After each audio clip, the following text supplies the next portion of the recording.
तीलू रौतेली पुरस्कार अवार्ड मिलना अपने आप में बहुत बड़ी बात होती है। पुष्कर सिंह धामी ने जब आपको अवार्ड दिया तो आपके भाव कैसे थे और कैसा महसूस कर रही थी आप? एक गरीब परिवार से मैं बिलोंग करती हूँ। एक एक पल मेरे लिए बहुत उससे गुजरता है। इन दिनों जनपद पिथौरागढ़ का घुनसेरा गांव सुर्खियों में है। सुर्खियों में इसलिए क्योंकि वहां की बहू और बेटी ने एक ऐसा चमत्कार किया है। उन्होंने न सिर्फ पिथौरागढ़ का नाम बल्कि उत्तराखंड का नाम रोशन किया है।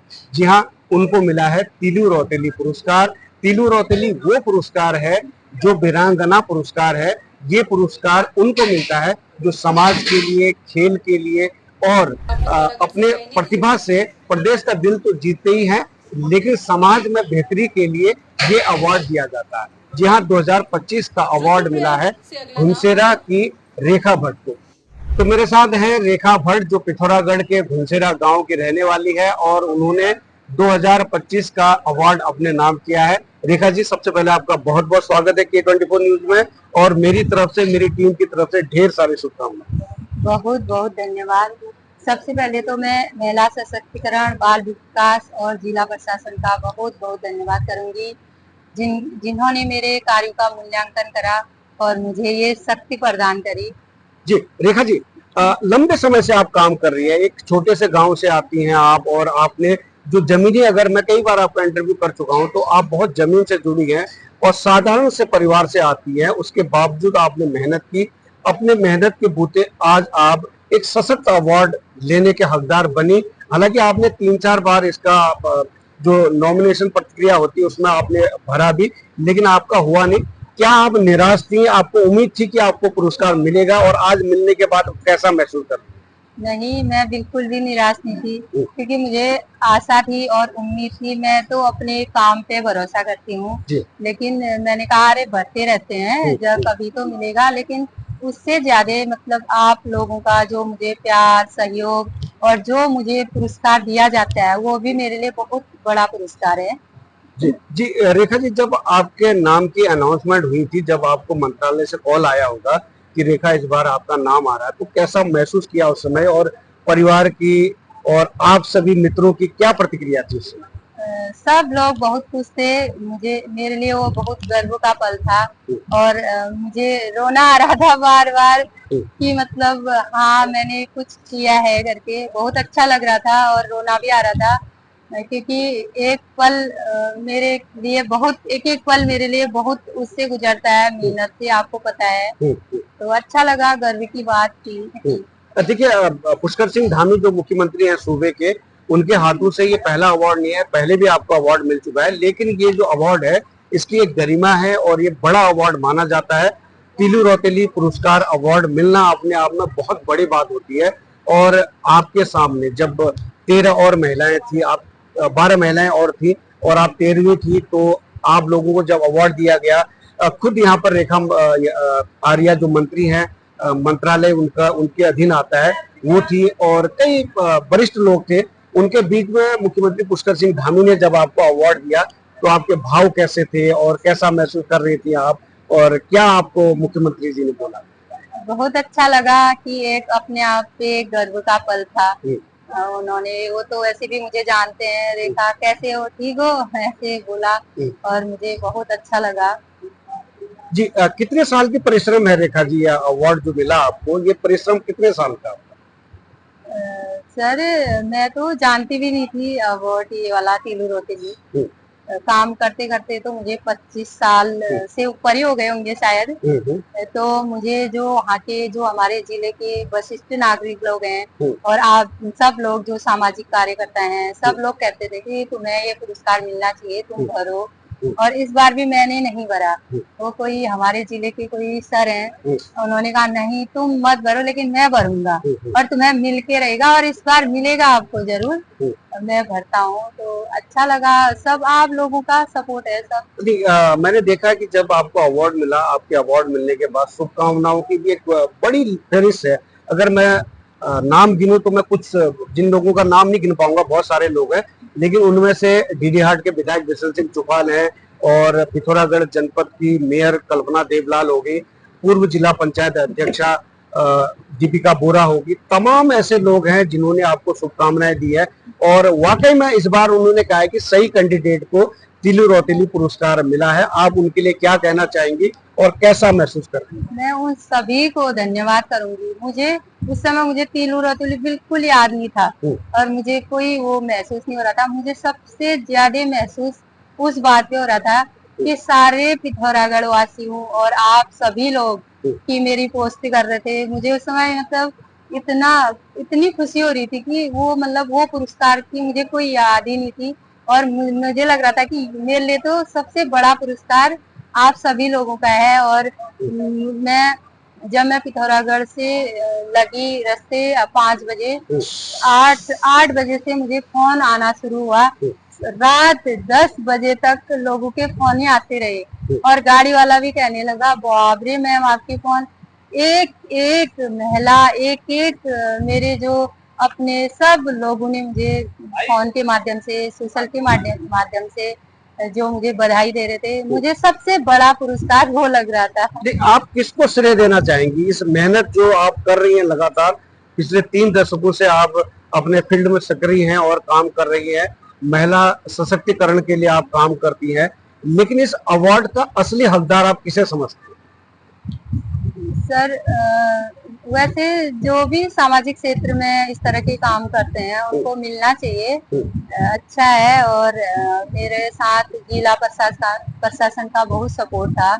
वो हर बार मैंने जो भी काम करा अकेले नहीं किया है।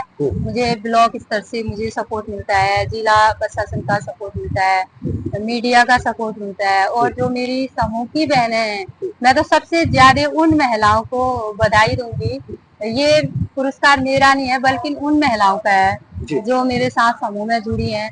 अभी भी वो कुछ भी काम होता है तो मुझे फोन करते हैं, एक एक चीज के लिए पूछते हैं कि ये कैसे करना है, बैंक ऋण कैसे लेना है और हमारे पास ये प्रोडक्ट हैं, हम कैसे इसको बेचें। हर एक एक चीज के लिए वो मेरे साथ जुड़ी हैं सारी महिलाएं। तो मैं उनको बधाई देना चाहती हूँ, उन महिलाओं को। हमारे पिथौरागढ़ के रियासी निवासी जो अमन खड़ायत के नाम से जाने जाते हैं, पिथौरागढ़ के गढ़ का एक एक आदमी कुछ भी अगर पोस्ट करते हैं तो अमन खड़ायत जी को टैग करते हैं। बहुत बड़ी बात है। उनका भी बहुत बहुत धन्यवाद करना चाहूंगी। जी, जहाँ तक आपने अमन की बात की, तो अमन तो दिल्ली में बैठकर पिथौरागढ़ जनपद और समूचे उत्तराखंड के लिए कार्य कर रहे हैं और अच्छा कार्य कर भी रहे हैं। और कहीं न कहीं देखा जाए तो वो प्रचार प्रसार करते हैं, सोशल मीडिया तक लोगों तक पहुंचाते हैं बातें। तो आपकी किस प्रकार से मदद आज तक अमन खड़ायत ने? उन्होंने बहुत, जो मैं काम करती हूँ उनका हस्त मूल्यांकन उन्होंने मेरा किया सोशल मीडिया के माध्यम से। नहीं तो हम लोग तो ऐसे ज्यादा सोशल मीडिया में रहते भी नहीं थे, लेकिन उनके ही द्वारा मेरा फर्स्ट जो न्यूज थी मेरी कि मेरे कार्य क्या है, मैंने कहाँ से शुरू करा, कैसे मैंने, मेरी सफलता की कहानी है। तो आपके द्वारा और आपके माध्यम से अमन खड़ायत जी ने मुझे आगे बढ़ाने में बहुत उनकी अहम भूमिका रही है। मैं उनको तो बहुत बहुत तहे दिल से उनको धन्यवाद करूंगी। रेखा जी ने अपने जो करियर की शुरुआत कहाँ से की, एक बार K24 न्यूज के दर्शकों को शुरू से अगर मैं पूछना चाहूंगा, संघर्ष कैसा था? और जब आपकी शादी हुई थी तो बहुत कम उम्र में आपने बताया कि आपकी शादी हुई, उसके बाद परिवार के हालात कैसे थे और कैसे आपको सपोर्ट मिला? घर घर जाकर आपने लोगों को आह्वान किया और लोगों को जागरूक किया, आज आप एक मुकाम तक पहुंची है। कहानी थोड़ा सा अगर आप बता दें दर्शकों। मेरी तो बहुत लंबा रहा है संघर्ष। शादी से पहले ही एक गरीब परिवार से मैं बिलोंग करती हूँ। 7-8 भाई बहन थे, बड़ा परिवार था, छोटे छोटे भाई बहन थे। तो मेरा भाई भी छोटा था तो पापा की डेथ हो गई थी। और उसके बाद एक गरीब, मैं मायके से ही स्वजल में काम किया, मैंने साक्षरता अभियान में मैंने काम किया, बालवाड़ी में मैंने काम किया और समूह में मैंने काम किया। उसके बाद मेरी एक गरीब घर में ही शादी कर दी। वहाँ की आर्थिक स्थिति भी बहुत ऐसी थी, दयनीय थी, लेकिन मेरा सौभाग्य था कि मेरे जो हस्बैंड है और मेरी सास थी, वो बहुत ही अच्छी, मुझे कभी किसी चीज के लिए रोका नहीं। कहीं भी मैं आगे काम करने के लिए जाती थी तो उन्होंने कभी नहीं रोका। तो क्योंकि उनको पता था कि घर तो हमें चलाना है। मैंने सब्जी उत्पादन से शुरू करा, गांव से सब्जी कर मार्केट में जाती थी, फिर दूध बेचना स्टार्ट करा। उसके बाद मैं महिला मंगल दल से जुड़ी और लगातार 2-3 सालों तक मैं आंगनबाड़ी और प्राइमरी स्कूल में माता समिति की अध्यक्ष भी रही। इसके साथ उसके बाद मैंने एक समूह बनाया, मात्र समूह से मैंने शुरुआत करी। एक समूह बनाया, उसके बाद 9 समूह बनाए। समूह में हम छोटा छोटा बचत करते थे, 100 रुपए। और अभी हमारे पास बहुत अच्छा बचत है, जिससे हम ऋण लेकर हम छोटा छोटा काम करने लगे। उसके बाद मैं ब्लॉक स्तर से जुड़ी, फिर मैं जिला स्तर से जुड़ी, फिर 2008 में मैं सरस मार्केट से जुड़ी। तब सरस हमारा बहुत दयनीय था, लेकिन धीरे धीरे जिला प्रशासन का, ब्लॉक स्तर के अधिकारियों का, उनका बहुत अच्छा सपोर्ट था। फिर 2012 में राष्ट्रीय ग्रामीण आजीविका मिशन से हम लोग जुड़े, तो फिर ऐसे मेले में आना जाना, स्टॉल लगाना अपने जिले में या अंतर्राष्ट्रीय स्तर पर, तो उससे मेरी थोड़ा स्थिति में सुधार आने लगा धीरे धीरे, तो परिवार की स्थिति। फिर उसके बाद हमारे गांव में 9 समूह बन गए, तो हमें विभाग से CIF फंड मिला, CCL मिला, 2-2 लाख की हमने। बैंक का भी काफी सपोर्ट था मेरे लिए। और अभी और तो और बैंक मैनेजर जितने भी है, स्टेट बैंक, ग्रामीण बैंक, उनका भी मुझे बधाई आ रहा था कि उनको पता था कि वो कहाँ से गुजरी है। मैं 30-30 हजार का ऋण लेकर के अपने घर, अपना परिवार चलाती थी। और उसके बाद हमारी 5-6 लाख अभी हमारे फेडरेशन में CIF फंड मिला है विभाग की तरफ से। और इसके बाद अभी मैं सारे हमारे 7-8 जो विकास खंड हैं, वहाँ गांव गांव जाकर हम लोगों ने समूह बनाया और गरीबी उन्मूलन में हम लोगों ने काम किया। महिलाओं को जागरूक किया, चाहे स्वास्थ्य में हो, चाहे शिक्षा में हो, चाहे संगठन में हो, और थोड़ा थोड़ा बचत करके। फिर उसके बाद जो हमारे ग्रामीण लोकल उत्पाद हैं, उनकी बिक्री के लिए बहुत अच्छा, मैं वंदना मैम CDO थी पहले, उन्होंने एक वितरण केंद्र का बहुत अच्छा वहाँ पे स्पेस बनाया, उसका प्रचार प्रसार भी किया। जिला प्रशासन का लगातार सपोर्ट रहा हम लोगों को। और तो अभी हम लोग लोकल फॉर वोकल के माध्यम से जितनी भी हमारी जिले में महिला स्वयं सहायता समूह है, उनको उनकी सामग्री जो है हम एक तो सरस मार्केट में बिक्री करते हैं, उसी तरह जिले में कहीं कोई भी त्योहार होते हैं, जैसे हमारे मुख्यमंत्री पुष्कर सिंह धामी जी के द्वारा महिला बहना सशक्ति योजना चलाई गई, चाहे दीपावली हो, होली हो, जो भी त्योहार आते हैं, उस त्योहार में हम लोग अपने सार्वजनिक स्थलों पे स्टॉल लगाते हैं। उस स्टॉल के माध्यम से हम सामान बिक्री करते हैं। जिसके साथ साथ मैंने अपने सबसे पहले मैंने परिवार से शुरू करा, और अभी मेरा पूरा परिवार मुझ पे निर्भर है। बहुत अच्छा है, गुजारा हो जाता है, आत्मनिर्भर है, और हम अपने परिवार का गुजारा अच्छे से कर सकते हैं। पहले तो आपका परिवार बहुत छोटा था, लेकिन अब आपका परिवार बहुत बढ़ गया है। हाँ। क्योंकि कहते हैं कि आपका करीब 30 से 35 हजार का परिवार आपने पिथौरागढ़ जनपद में बना दिया है। तो इसके पीछे कहानी क्या थी उन महिलाओं को जो कुछ करना चाह रही थी लेकिन कर नहीं पा रही थी, उनको आगे बढ़ाने के लिए? हाँ। रेखा भट्ट जब पैदल चला करती थी, लेकिन आज फनाटेदार स्कूटी घुमाती है पिथौरागढ़ जनपद में, और मुंशाजी से लेकर थल मुआनी हर जगह आप जाकर महिलाओं को सशक्त कर रही हैं, और उनकी जो भी उत्पादन है उनको आप एक मार्केट दे रही हैं। ये कैसे संभव होगा? सर, एक एक महिला मुझे फोन करके कहते हैं कि दीदी मेरे पास 2 किलो घी है, दीदी मेरे पास 2 किलो बटर है। हम 1 किलो से लेकर 4-4 कुंटल तक उनका सामान मैं उठा लेती हूँ। मैं सरकार के द्वारा जो RF फंड मिला है उससे हम लेन देन करते हैं। अन्य मैं अपना ऋण लेकर भी मैं महिलाओं का सामान उठा लेती हूँ, क्योंकि उनकी जो हल्दी है, अदरक है, वो चीज बिक भी जाता है।